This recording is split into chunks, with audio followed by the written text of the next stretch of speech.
முள் தீண்டிய ரோஜா சிறுகதைக்கு உங்களை அன்புடன் வரவேற்பது உங்கள் புவனா.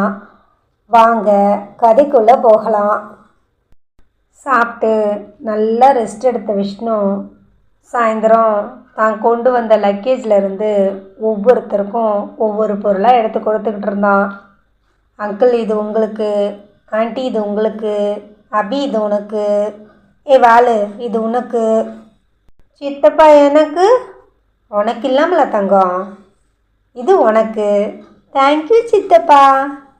ராஜேக்கா இந்தாங்க, இதில் சாக்லேட் பிஸ்கெட்ஸ் எல்லாம் இருக்குது, இதை ஒர்க் பண்ணுற எல்லாருக்கும் கொடுங்க. ஐயா ராஜி பிஸ்கெட் சாக்லேட் எல்லாத்தையும் வாங்கிட்டு போக, அஸ்வின் தங்கம் சீக்கிரம் ரெடி ஆகுங்க, நம்ம 2 பேரும் இன்றைக்கி ஷாப்பிங் போயிட்டு வரலாம். ஏய் வாலு நீ கிளம்பு, அபி நீயும் வா. இல்லைத்தான், இன்றைக்கி நல்லா ரெஸ்ட் எடுத்தால் தான் நாளைக்கு வேலைக்கு போக முடியும், நீங்கள் போயிட்டு வாங்க. அஸ்வின் வேண்டாம், நீங்களும் மைத்திலியும் மட்டும் போயிட்டு வாங்க. ஏன் அபி, வீட்டில் இருந்து என்ன பண்ண போகிற? சும்மா ஜாலியாக போயிட்டு வரலாம் வா. வாயேன் அக்கா, சும்மா தான் போயிட்டு வரலாம். வேணாம் மைத்திரி, நீயும் அத்தானும் மட்டும் போயிட்டு வாங்க, அஸ்வினும் நானும் வீட்டில் இருக்கோம். நீ வரலையா விடு, அஸ்வினையும் வேண்டாம்னு சொல்லாத, நாங்கள் அஸ்வினை கூட்டிக்கிட்டு போகிறோம். மைத்திலி வா போகலாம். அத்தான் நான் சொல்கிறத கேளுங்க, நீ எதுவும் சொல்ல வேண்டாம், நீ போய் ரெஸ்ட் எடுப்போ. விஷ்ணு, மைத்திலி, அஸ்வின் 3 பேரும் காரில் கிளம்ப, அபி ஏன் இப்படி இருக்கா, நம்ம கூட வந்தால் தான் என்ன? நீங்கள் வேறத்தான், அஸ்வினுக்கு 2 வயசு ஆகிற வரைக்கும் அபி அக்கா அவங்களாவே இல்லை. இவன் அழுதா கூட தூக்க மாட்டா, எதையோ யோசிச்சுக்கிட்டு எங்கேயோ முறைச்சி பார்த்துக்கிட்டு எதையோ இழந்த மாதிரி பார்க்கவே அவ்வளோ கஷ்டமாக இருக்கும். யார்கிட்டையும் பேச மாட்டா, அமைதியாக இருப்பா. ஏற்கனவே அவள் ரொம்ப பொறுமை பயந்த சுபாவம். அந்த 2 வருஷமும் அவளை தேத்த நாங்கள் பட்ட பாடு அந்த கடவுளுக்கு தான் வெளிச்சம். அந்த ராஸ்கல் மட்டும் என் கையில் கிடைச்சான், அவனை வெட்டி கொன்று போட்டுருவேன். யார் சித்தப்பா சொல்கிறீங்க? அத்தான் பார்த்து பேசுங்க, அஸ்வின் பக்கத்தில் இருக்கான். சுதாரித்த விஷ்ணு, இல்லை ராஜா, சும்மா விளையாட்டுக்கு சொன்னேன். சரி நம்ம முதல்ல எங்கே போகலாம்? உனக்கு போய் ட்ரெஸ் எடுக்கலாமா? போகலாம் சித்தப்பா. அஸ்வினுக்கு தேவையானது எல்லாமே அவனை தேடி வீட்டுக்கு வந்துடும். யாருமே அவனை இந்த மாதிரி கடைக்கு கூட்டிக்கு போனதில்லை, முக்கியமாக அபி. இந்த தடவை விஷ்ணுவும் மைத்திலியும் அவனை கடைக்கு கூட்டிகிட்டு போய் அவனுக்கு தேவையானது எல்லாத்தையும் வாங்கி கொடுக்க அஸ்வின் ரொம்பவே குஷியாயிட்டான். ஷாப்பிங் ஹோட்டல் எல்லாம் முடிச்சுட்டு 3 பேரும் வீட்டுக்கு வர 8 மணி ஆயிடுச்சு. ரகுபதி, திலகா, அபி 3 பேரும் டைனிங் ஹாலில் உட்காந்துட்ருக்க, அம்மா என்று ஓடி வந்து அபியை கட்டி கொண்டான் அஸ்வின். இங்கே பார்த்தீங்களா, சித்தப்பா எனக்கு எவ்வளோ வாங்கி கொடுத்துருக்காங்க. ஏண்டா சித்தப்பாவுக்கு இவ்வளோ செலவு வச்சுருக்க? அபி என்ன பேச்சு இது, குழந்தைக்கிட்ட என்ன பேசுறதுன்னு தெரியாது. இல்லாதான் இவ்வளோ செலவு எதுக்கு ஒரே நாளில்? இதோ பார் அபி, அவன் பிறந்ததுலேருந்து அவனுக்கு இது வரைக்கும் நான் எதுவுமே செஞ்சதில்லை. இப்போ நான் வாங்கி கொடுத்ததே ரொம்பவும் கம்மி. இனி ஒரு தடவை அவன்கிட்ட வரவு செலவு பற்றியெல்லாம் பேசாத. சரி 3 பேரும் வந்து சாப்பிடுங்க. திலகா கூப்பிட, இல்லை பாட்டி, நாங்கள் ஹோட்டலில் சாப்பிட்டோம், நீங்கள் சாப்பிடுங்க. மற்ற 3வரும் சாப்பிட, ராஜேக்கா நாளைக்கு கொஞ்சம் நான் சீக்கிரம் கிளம்பணும். ஏன் அபி என்ன ஆச்சு? நாளைக்கு புது எம்டி பொறுப்பேற்றுக்கிறாருப்பா. புது எம்டியா? ஏன் பழைய எம்டி என்ன ஆனார்?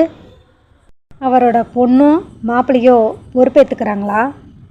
இல்லைப்பா, கம்பெனியவே விற்றுட்டாங்க. என்ன அபி சொல்கிற? ஆமாப்பா, டெல்லியிலேருந்து யாரோ வாங்கியிருக்காங்களாம், மற்றபடி எந்த டீட்டெயிலும் தெரியல. இவன் ஏன் இப்படி பண்ணான்? கம்பெனியை விற்க போகிறேன்னு என்கிட்ட ஒரு வார்த்தை சொல்லியிருந்தா நானே அதை வாங்கியிருப்பேனே. இல்லைப்பா, கம்பெனியை விற்க போகிறோன்னு இங்கே யாருக்குமே தெரியாது. எல்லாமே பட்டுன்னு முடிஞ்சிருச்சு. இதை பாரு அபி, நீ வேலைக்கு போகிறதே எனக்கு சுத்தமாக பிடிக்கல.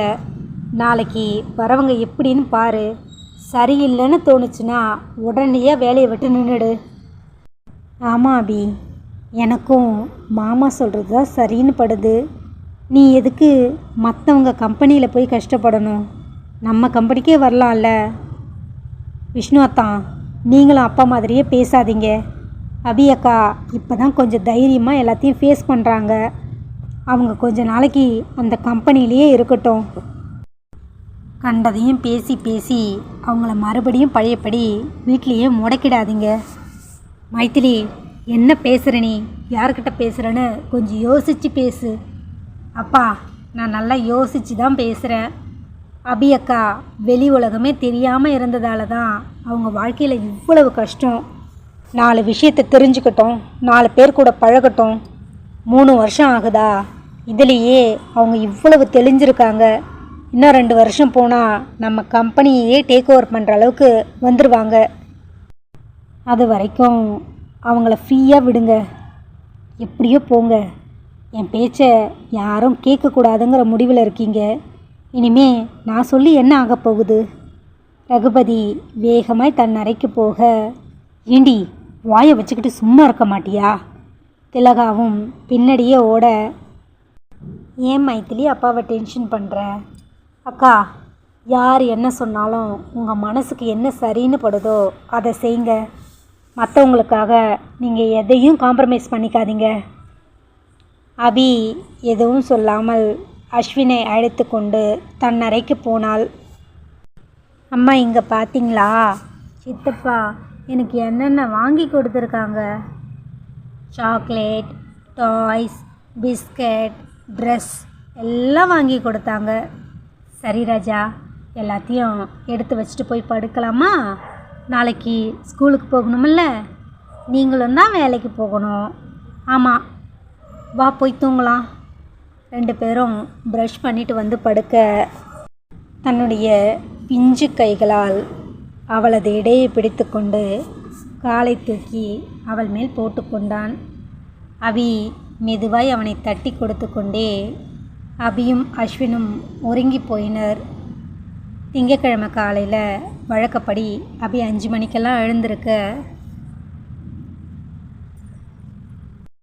காலையிலேயே அபி ஒரு பக்கம், மைத்திலி ஒரு பக்கம், விஷ்ணு ஒரு பக்கம், அஸ்வின் ஒரு பக்கம் ஆள் ஆளுக்கு ரெடியாக ஒரு டிரைவர் அஸ்வினை கூட்டிக்கிட்டு ஸ்கூலுக்கு போக, மைத்திலியும் அபியும் கிளம்பி ரெடியாக இருந்தாங்க.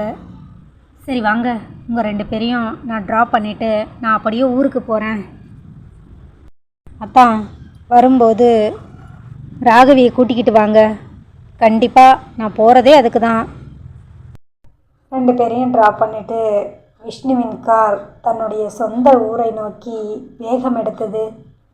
வேகமாக ஆஃபீஸ் உள்ளே வந்த அபி, என்ன மாலதி, எல்லாரும் வந்துட்டாங்களா? இன்னும் இல்லை அபி, ஆஃபீஸே ஒரே பரபரப்பாக இருக்குது. புது எம்டி 11 மணிக்கு வராராம். நோட்டீஸ் போர்டில் போட்டிருக்காங்க பார்த்தியா? இன்றைக்கி லீவு, லேட்டு, பெர்மிஷன் எதுவுமே இருக்கக்கூடாதான்.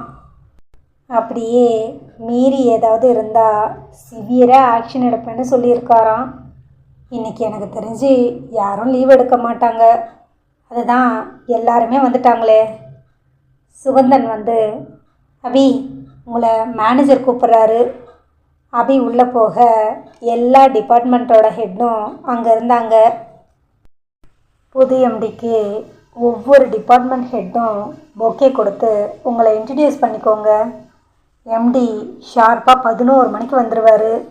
எல்லாரும் ரெடியாக இருங்க, எந்த தப்பும் நடந்துடக்கூடாது. சரிங்க சார். நேரம் சரியாக 10:30 ஆக மீட்டிங் ஹாலில் எல்லாரும் பரபரப்பாக இருந்தாங்க. அபி மேடம், உங்கள் ஃபோன் ரொம்ப நேரமாக அடிச்சுக்கிட்டு இருக்கு, இந்தாங்க. பியூன் எடுத்துக்கிட்டு வந்து கொடுக்க, ஃபோனை வாங்கி பார்த்தவ, இது அஸ்வினோட கிளாஸ் மிஸ் ஆச்சு. இவங்க எதுக்கு இத்தனை தடவை கால் பண்ணுறாங்க? ஹலோ, சொல்லுங்கள் மேடம். அபி மேடம் தானே? ஆமாம் மேடம், சொல்லுங்கள். நான் அஸ்வின் கிளாஸ் டீச்சர் பேசுகிறேன். பதட்டப்படாதீங்க, ஒரு சின்ன ப்ராப்ளம். சொல்லுங்கள் மேடம், என்னாச்சு? அஸ்வினும் அவனோட ஃப்ரெண்டும் பிரேக் டைமில் ஓடி வந்திருக்காங்க. கால் தடுக்கி அஸ்வின் கீழே விழுந்துட்டான். ஐயோ, குழந்தைக்கு என்னாச்சு? அவனுக்கு எந்த பிரச்சனையும் இல்லை, லேசாக காலில் அடிபட்டிருக்கு. பக்கத்தில் இருக்கிற கேஜே ஹாஸ்பிட்டலுக்கு கொண்டு போயிருக்காங்க. அம்மா அம்மான்னு அழுதுகிட்டே இருக்கான். நீங்கள் கொஞ்சம் உடனே வர முடியுமா? உடனே வர மேடம். அபி வேகமாய் மேனேஜரிடம் ஓடினாள். சார், ஒரு எமர்ஜென்சி. என்ன அபி, ஏன் இப்படி பதட்டமாக ஓடி வர? என்ன ஆச்சு? குழந்தைக்கு அடிபட்டுருச்சு சார், ஹாஸ்பிட்டல் கொண்டு போயிருக்காங்க. எனக்கு உடனடியாக லீவ் வேணும். என்னம்மா இப்படி சொல்கிற? புது எம்டி வர இன்னும் 1/2 மணி நேரம் தான் இருக்குது. யாரும் லீவ் போடக்கூடாதுன்னு ஸ்ட்ரிக்டாக சொல்லியிருக்காரு. சார் ப்ளீஸ் கொஞ்சம் ஹெல்ப் பண்ணுங்க.